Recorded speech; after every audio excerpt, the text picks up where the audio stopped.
Café, que é um núcleo aqui do Centro de Inteligência e Mercados, na parte de cafeteria de varejo, junto com o Eduardo, que é coordenador das outras áreas. Bom, eu vou apresentar para vocês, como a Vanessa falou, a terceira onda do café, pelo tema da dissertação de mestrado aqui na UFO, e que foi orientada pelo professor Luiz Gonzaga. Acho que a maioria deve conhecer. Deixa eu ver se funciona. Bom, para começar então, eu queria destacar que o conceito dessas ondas do café, ele é muito pouco conhecido ainda, tanto nacionalmente e internacionalmente um pouco mais. Mas aqui dentro do Brasil pouco se fala sobre isso. Ele é um conceito que vem evoluindo muito desde a associação, que é uma tendência em todo mundo, é muito importante a gente ficar atento. Então, bom, vou começar falando para vocês sobre as ondas, então, né? O que são as ondas que eu tanto falo? Esse conceito ele foi criado por uma barista, que é uma profissional do preparo de café, lá em 2002. Já tem tempo, né? Já era para estar um pouco mais conhecido. E, segundo ela, existem 3 movimentos que influenciam o consumo de café. Cada um desses movimentos tem suas próprias filosofias, prioridades, contribuições diferentes para as experiências de consumo. E aqui, antes da gente começar a falar das ondas, eu tenho que destacar 3 coisas. A primeira é que muitas vezes esses movimentos, que nós chamamos de ondas, eles se sobrepõem ou transbordam. O que eu quero dizer com isso? Que a transição entre eles é suave. Não é como acabou a primeira onda, a segunda onda mudou tudo. Não, a transição é suave, algumas coisas mudam devagar. A segunda questão é que o tempo de adoção das ondas nos países é variado, assim como a disseminação desse movimento. Nos Estados Unidos, a terceira onda vem ganhando muita força desde 1990. Aqui no Brasil, não. Aqui tem ganhado força ali nos últimos 3 a 5 anos, principalmente com a realização de alguns eventos, como a Semana Internacional do Café, a abertura de novas cafeterias, eventos como esse aqui. E... Peraí, falta uma coisa, deixa eu dar uma olhadinha, que é importante. Bom, vai ficar. Está saindo uma apresentação, depois eu passo. Mas é isso. Então, vamos começar a falar da primeira onda. Bom, a origem da primeira onda. Lembrei. Quando eu vou falar das ondas aqui, da origem, das características, eu estou falando principalmente de um modelo aplicado em países maduros para o consumo de café, em especial os Estados Unidos. No Brasil, algumas coisas são adaptadas que a gente pode discutir depois também. Mas, bom, a origem da primeira onda. A gente fala que surgiu ali por volta da década de 40, 50. Essa onda foi muito estimulada pela Segunda Guerra Mundial, porque os soldados nas trincheiras, eles precisavam de uma bebida de fácil consumo, de muita conveniência de consumo, rápido preparo, e que não precisasse de nenhum equipamento específico para preparar. Então, essa onda é marcada pelo aumento significativo de consumo da bebida em todo o mundo, mas esses cafés eram ainda aqueles cafés instantâneos ou solúveis, principalmente, aqueles que a gente só pega água quente e mistura o pozinho. Também os filtrados, mas essencialmente os instantâneos. A qualidade. Esses cafés da primeira onda eram essencialmente cafés commodity, sem diferenciação. Eram principalmente blends, ou seja, misturas entre café arábica e robusta, com predominância muito grande de café robusta. E a gente fala que é baixa qualidade porque o café robusto ele não tem tantas notas aromáticas de sabor e nem não tem uma acidez, que é muito valorizada no café hoje em dia, tão grande quanto o café arábica. Então, o café commodity, sem diferenciação, de baixa qualidade, ele era consumido principalmente pela cafeína. Então, o consumo era utilitário. Eu consumo pela cafeína porque vai me dar um ganho de energia, melhorar a minha disposição no dia. O consumo era principalmente doméstico, já que esses cafés eram adquiridos principalmente nos supermercados. É aqueles cafés mesmo que a gente vê diariamente quando a gente vai no supermercado. E uma coisa muito interessante nessa onda, a gente fala a qualidade do café era baixa e tudo, mas não teve suas contribuições. A mais importante delas refere-se à inovação de processos e embalagens relacionadas ao café. Isso permitiu uma comercialização em larga escala, aumentou o tempo de validade para poder consumir o produto, E também foi onde surgiu aquela embalagem a vácuo, tão comum que todo mundo conhece, surgiu nessa época. Então, apesar dos problemas, teve bastante contribuição, sim. Permitiu que o café fosse vendido em larga escala, em grandes corporações, grandes supermercados, em vários lugares do mundo. A segunda onda, então, isso vocês vão perceber que uma onda geralmente surge em resposta a um problema da onda anterior, ou do movimento anterior. No caso da segunda onda, ela veio para combater a baixa qualidade dos cafés da primeira onda. Então, o que aconteceu? A gente fala que nos Estados Unidos, essa onda surgiu principalmente na década de 60. O principal representante é Starbucks, acho que a maioria deve conhecer, a maior rede de cafeterias do mundo, hoje tem aproximadamente 22 mil lojas no mundo inteiro. E essa onda começou buscando melhorar a qualidade por meio da introdução de alguns conceitos. Aqui, nessa onda, que começou a se falar de café especial. E foram introduzidos também conceitos de origem do café. O que eu quero dizer? Aqui era em nível de país. Então, o café colombiano ele é diferente de um café brasileiro. Mas nada mais aprofundado, era em nível ainda de país. Teve uma entrada artesanal, só que essas cafeterias que iniciaram o movimento, elas cresceram muito rápido. Como eu falei, Starbucks, que é a principal representante mundial, tem 22 mil lojas. E aí, como que a gente faz para pegar, imagina a quantidade de café que a empresa compra, para começar a conversa, né? E como que você faz para padronizar o sabor do café em todas as lojas? Conseguir uma consistência? Porque essas grandes lojas de rede têm essa intenção de quando eu consumir um café ali em Campinas, na Starbucks, tem que ser o mesmo padrão de qualidade e sabor que eu vou encontrar lá em Nova York, por exemplo. Como que eles fizeram? Eles torraram demais a bebida. A bebida não, os grãos de açúcar. Cada café hoje em dia ele é considerado único. Ele tem as diferenças dele. Mas se você quer ter uma consistência de sabor, você torra excessivamente, fica meio quase que carbonizado mesmo. E para tirar esse gosto ruim que vai ficar do café, eles proporcionam a adição de muitos componentes. O leite, chantilly, chocolate, aquele tanto de xarope. Muitas vezes é por isso. É claro, pela vontade do consumidor, de consumir bebidas mais adocicadas também. Mas o café, se vocês consumirem nessas cafeterias de segunda onda, vocês vão ver que o café é só aquele restinho de sabor na boca. Você sente muito mais o leite, o chantilly e os outros elementos. Os tipos de bebida aqui são principalmente cafés à base de expresso, que foi muito popularizado com a segunda onda, e essas bebidas cheias de componentes. As cápsulas, é um assunto polêmico, porque eu, particularmente, encaixo na segunda onda.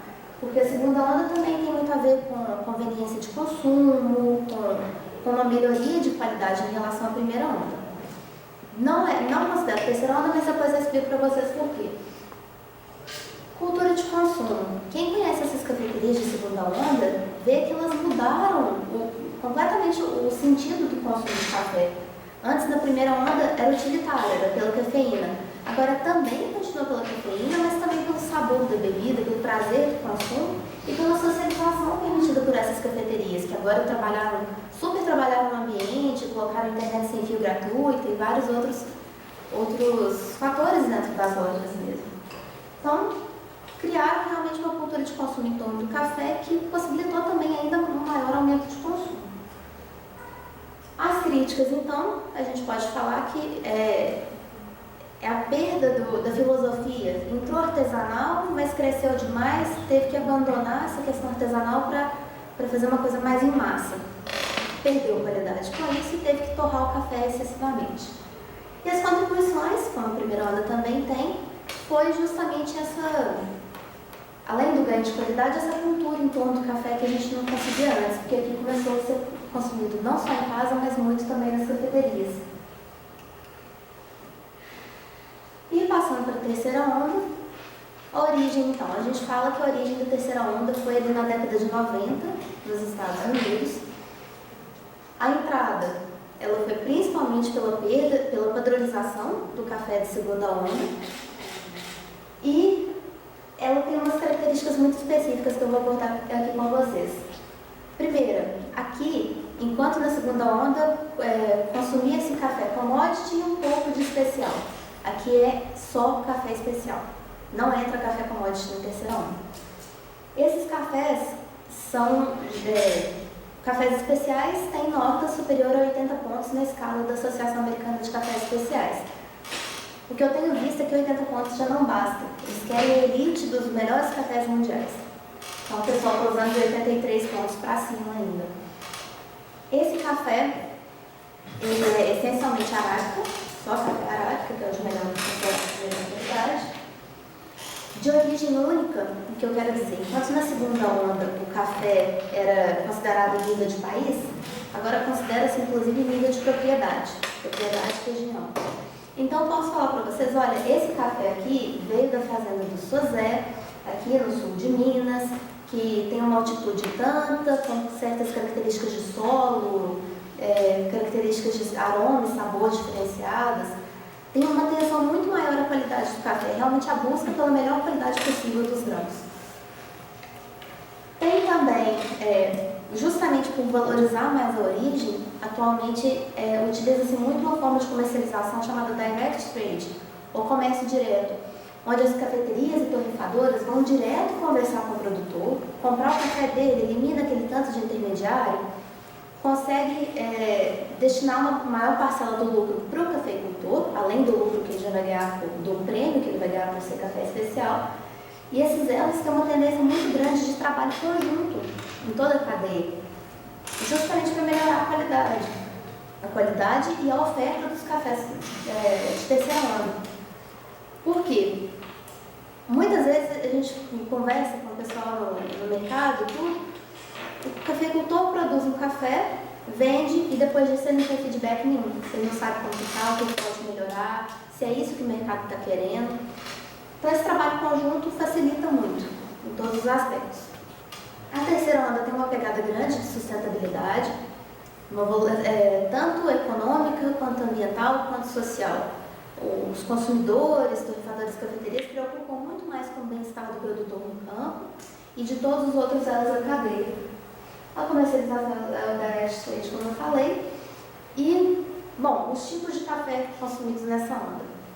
Atualmente o café está tem grande comparação com o vinho, justamente pelas diferenças de notas aromáticas, de sabor, e pelo terroir também, a valorização da origem, do clima, do solo, da região onde foi produzido, dos processos adotados. E para destacar cada uma dessas características únicas do café, são feitos diversos processos.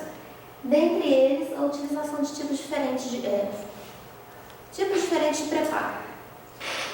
Bom, aqui do lado, aqui ó, vocês conseguem ver da direita para a esquerda o V60, o Chemex, o Aeropress e o sifão. Cada um deles ressalta uma característica diferente do café. Um ressalta um pouco o corpo, a acidez ou a doçura. Você vai tentar extrair o melhor que você conseguir desse café. A torre, então, ela também é diferenciada justamente para valorizar essa exclusividade de cada café. A torre tende, então, a ser média a clara. Muita gente tem dificuldade de consumir café especial por isso, porque pega a bebida, ela está muito mais clara do que aquele café escuro que a gente está acostumado a consumir. Muita gente acha que é por falta de pó, por algum problema no preparo. Não é. É porque o café especial ele é valorizado e a torre mais leve ela consegue evidenciar essas diferenças de cada café. Bom, o barista. A figura do barista surgiu ali na segunda onda, mas como era tudo muito padronizado, a função do barista era ir ali apertar o botãozinho na máquina de expresso, que já estava programada mesmo, era automático. E geralmente nos Estados Unidos eram estudantes de faculdades ou colégios que estavam no emprego de meio período, ou no emprego temporário mesmo, não é bem remunerado. O profissional não é tão valorizado. Aqui na terceira onda não. Aqui ele é um profissional altamente qualificado, entende a cadeia inteira, ele não só trabalha com produtores e fabricadores, mas ele entende os principais conceitos desde lá da produção, porque isso tudo vai interferir no sabor final da bebida, na qualidade do produto que ele vai conseguir oferecer. Esses baristas, eles costumam assumir uma posição posição de uma abordagem mais científica dos processos. Então, usa-se muito balança, diversas formas para controlar e garantir que o café vai ser o melhor possível. E uma postura também interessante de experimentação, porque a terceira onda veio para quebrar todos os padrões que havia no café. Então eu tenho que usar tantas gramas por litro, eu tenho que deixar tanto tempo em tal método de preparo. Não, eles querem experimentar. Com a busca pelo melhor café possível, eles vão experimentando o tempo todo. Bom, como eu falei para vocês, muita gente tem dificuldade de consumir café especial por causa da torra leve. Isso, o preço elevado do produto e também a dificuldade dos conceitos, de entendimento mesmo dos conceitos de qualidade do café, porque aqui eu falei pouquíssima coisa sobre qualidade do café de terceira onda. O pessoal do QI Café tem muito mais condição de explicar cada nuance de sabor, de aroma. Esses conceitos são muito difíceis de entender. Então, muitos consumidores têm dificuldade em entrar na terceira onda e começar a consumir esses cafés. Daí a importância da educação do consumidor. Algumas cafeterias de terceira onda, elas têm fama de serem arrogantes. E aí eu falo para vocês que algumas sim, mas a grande maioria não é arrogante, é apaixonada. Então eles entendem tanto de café, gostam tanto, que na hora de transmitir essas informações para o consumidor, eles não entendem muito qual é o nível de conhecimento do consumidor dos cafés e não conseguem transmitir isso da forma adequada. Então, isso é uma coisa muito interessante a ser observada para conseguir crescer esse movimento no país e internacionalmente. Algumas práticas interessantes são, por exemplo, você não coloca açúcar na mesa. Porque como o café da terceira onda é único, você não fica adicionando esses complementos igual na segunda onda, leite, xarope, café, chocolate. Então você não coloca nenhum açúcar na mesa. Aí o consumidor vai lá pedir o açúcar e você fala, olha, quem sabe você não experimenta sem o açúcar? Olha como que o café é gostoso mesmo sem ele. Tem algumas práticas também de ir conversando com o consumidor, mostrando de onde veio o café, como que ele foi produzido. E uma forma mais passiva de educação do consumidor, mas que é bem interessante, é o nível de informações nas embalagens dos cafés de terceira onda. Vocês podem ver, na hora que vocês forem comprar café de primeira onda no supermercado mesmo, quais as informações que tem? Extra forte, o que mais? Tem mais alguma coisa classificando esse café? Difícil de lembrar, né? O café da terceira onda não. Quando você for olhar uma embalagem do café de terceira onda, ele não vai só evidenciar que é 100% arábica. Ele vai falar a altitude na qual foi produzido esse café, a propriedade, muitas das vezes, inclusive a história do cafeicultor que produziu, desde qual geração aquela fazenda produtora de café, quais foram os processos utilizados, as nuances de aroma e sabor desse café. Então você vai ter o máximo de informação possível sobre esse café antes de adquirir. Isso dentre outras estratégias também para a educação do consumidor. As cafeterias de terceira onda. Ao contrário daquelas cafeterias de segunda onda, que cresceram demais, não só em número de lojas, mas também do espaço interno ali dentro. Vocês já entraram no Starbucks? Geralmente uma loja grande, né? As cafeterias de terceira onda não, elas são menores, desculpa. Geralmente não estão também localizadas em espaços com aluguel muito caro, em ruas com maior tráfego de consumidores. Elas não têm essa necessidade tão grande. Claro que é importante, mas não é essencial. Elas têm até um design meio diferente, mais artesanal. Apesar de serem pequenas e artesanais, essas cafeterias contam com tecnologia de ponta. Porque como se quer obter o melhor café possível, então investe-se muito em uma máquina de expresso, que ao contrário da segunda onda, que era bem automatizada, aqui ela é bem mais manual. O barista tem controle sobre muitos outros fatores que vão influenciar na qualidade da bebida. No moedor, no moinho, desculpa, na torrefadora, então esses equipamentos costumam ser muito caros. Só que tem uma coisa interessante. Aqueles métodos de preparo que eu mostrei para vocês anteriormente, o V60, o Chemex, eles são relativamente baratos. Então, o consumidor que realmente é apaixonado e engajado pela terceira onda, ele pode adquirir esses equipamentos e pode pode preparar em casa. Ele pode consumir em casa. E vale destacar também que esse consumidor de terceira onda, ele é muito mais engajado. Criou-se toda uma comunidade, não uma cultura de consumo como a Starbucks fez, mas uma comunidade em torno do consumo de café mais local, de valorização de cafeterias independentes, pequenas, de pequenas famílias, entendeu? E, bom, a gente chega na parte das contribuições e críticas. A contribuição, sem dúvida, é um salto gigantesco de qualidade. O café virou protagonista nessa onda, enquanto nas outras ele ficava ali meio de lado, meio como coadjuvante, aqui o café é protagonista. O consumidor agora ele tem como variar os métodos, preparar isso em casa também, conseguir acesso a um café de muito melhor qualidade, mas as críticas são justamente pelo preço do produto, que ainda é difícil de popularizar. Acredito que a maioria aqui seja estudante, né? Então, com que frequência que a gente consegue comprar um café especial para consumir em casa? Principalmente quando mora em república, né? Porque aí não vai gastar muito. Então, ele ainda é bem restrito, infelizmente. A crítica quanto à arrogância de alguns membros da terceira onda, mas como eu falei, eu acredito realmente que seja mais paixão e dificuldade de transmitir esses conceitos. E é isso, eu queria saber se alguém tem alguma pergunta, algum comentário. Está aberto, a gente tem um tempinho para isso.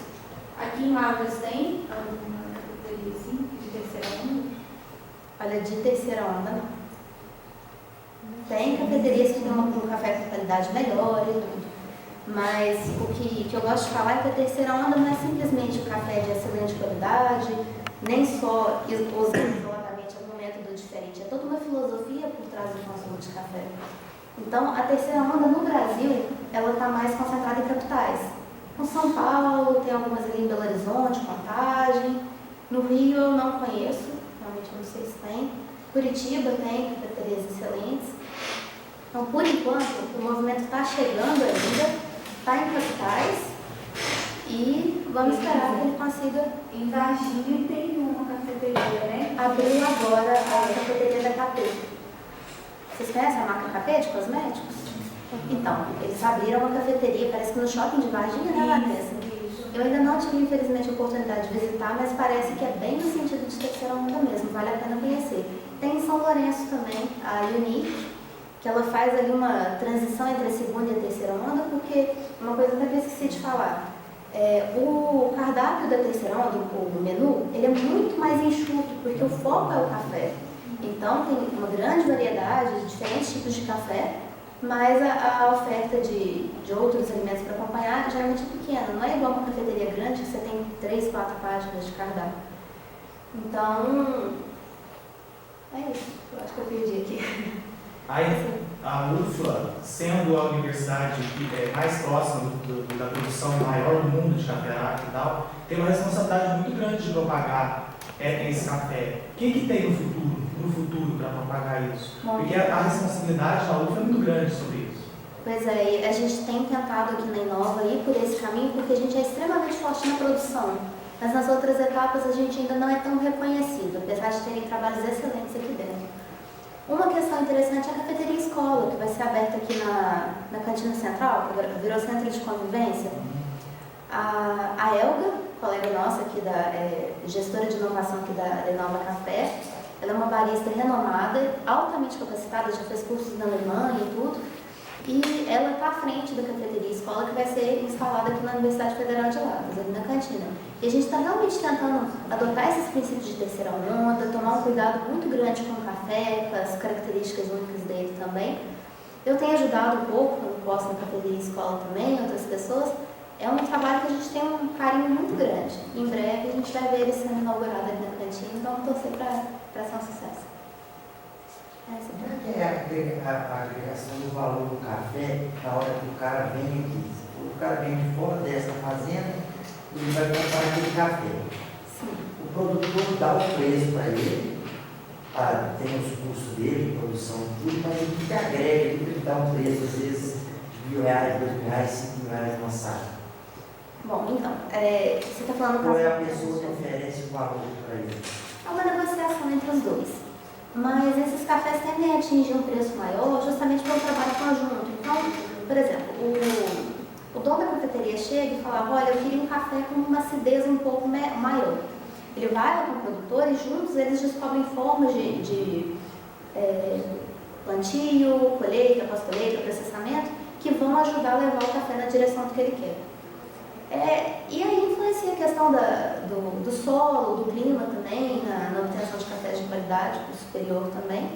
É um conjunto muito grande de fatores, não é fácil aprender todos eles. Mas é o trabalho em conjunto e a negociação entre eles ali. No Brasil é um pouco diferente, porque o pessoal de fora costuma vir para o Brasil, visita a fazenda, passa alguns dias lá e tudo. O que eu vi na minha dissertação é o seguinte: a gente está muito perto das regiões produtoras, né? Está do lado. Então, muitas cafeterias adaptam o comércio direto aqui no Brasil. O que elas fazem? Às vezes o dono da cafeteria ele já trabalha com exportadora, conhece as cooperativas, conhece todo mundo, então ele já tem contato direto com o produtor, muitas vezes desde a infância. Então vai lá, o produtor manda as amostras, ele vê como está o café, avalia, eles combinam o preço, fala, olha, isso está legal, mas isso aqui podia melhorar. E a terceira onda tem uma intenção grande de compartilhamento de informações, de conhecimento mesmo, porque o pessoal ainda não se entende como concorrente, como competidor. Como o mercado ainda está muito pequeno, eles estão trabalhando realmente conjuntamente para ajudar a expandir esse mercado. E uma coisa interessante que eu acho mencionar também, um dos donos de cafeterias que eu entrevistei na dissertação, ele falou para mim uma coisa que eu nunca mais esqueci, que na terceira onda não existe fidelidade. Como? Fidelidade. Não existe fidelidade à marca de café. Como você está procurando cafés cada vez mais diferentes, exclusivos, com características únicas, porque mesmo o café produzido na fazenda X ali, ele não vai ser o mesmo de uma safra para outra. Tem muitas condições climáticas, coisas que podem influenciar. Então você não vai ter fidelidade a uma marca de café. Você vai experimentando, vai vendo o que você mais gosta, vai usando métodos diferentes de preparo. Então você nunca vai consumir o mesmo café. Inclusive blends, né? Sim, é uma coisa interessante. O pessoal ainda terceira onda tem uma utilização muito grande de café de origem única. Ou seja, você pegou só daquela propriedade e não misturou com mais nenhum. Que aí tem as características dele são mais ressaltadas. Ele não fica muito... Mas como que eu explico? Para expresso, as cafeterias de terceira onda têm trabalhado sim com blends para deixar o café mais equilibrado. Porque o café expresso, ele já é mais forte, ele ressalta demais algumas características. Então costuma blendar cafés arábica, sempre de excelente qualidade, para alcançar essa consistência de sabor que eles querem. Mas também alguns cafés que a gente chama de mais exóticos são esses cafés de origem única que têm algumas características essenciais daquela região e que a gente vai tentar ressaltar com os diversos métodos de preparo, patrões diferentes, etc. Mais alguém, gente? Um comentário? Não? Você tinha falado da cápsula que já se enquadra em polêmica. Desculpa, acabei esquecendo. Como eu falei para vocês, a terceira onda ela é a busca pela máxima qualidade de café e ela tem uma pegada muito grande de sustentabilidade também. Tanto em cuidado com o produtor, quanto com o meio ambiente. O consumidor está cada vez mais exigente no consumo de café. Algumas cápsulas de algumas poucas empresas ainda têm uma tecnologia suficiente para, na hora que colocar nas cápsulas, manter todas essas características de sabor e aroma do café. Só que são poucas. Geralmente, a qualidade dos cafés de cápsula não chega ao nível de terceira onda. Pode ser uma qualidade interessante, conveniência de consumo é indiscutivelmente superior, mas as cápsulas têm esse problema do descarte, né, que está causando muitos problemas ambientais. Teve cidade já que proibiu o consumo de cápsulas em repartições públicas, justamente por causa desse lixo, esse resíduo gerado que não tem como ser reciclado. Então tem empresa que recolhe.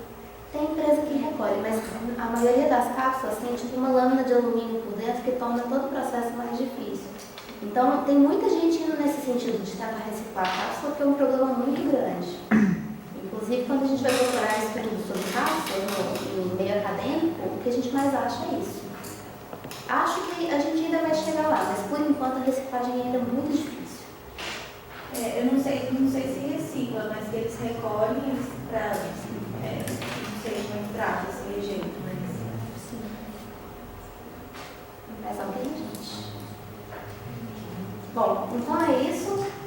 agradecer então a CAP, o FUFLA, o PPJA, por todas as pós-graduação em administração, o Inova Café, assim, e especialmente o Biro de Inteligência Competitiva do Café, do qual eu faço parte. Aqui tem o meu contato, se alguém quiser conversar mais sobre isso, entender um pouco melhor, porque aqui o tempo também é restrito. Ou quiser ter acesso à dissertação, porque aí é muito mais aprofundado também, aí é só entrar em contato ou por e-mail ou pelo telefone que tem no Café, que a gente conversa. Obrigado.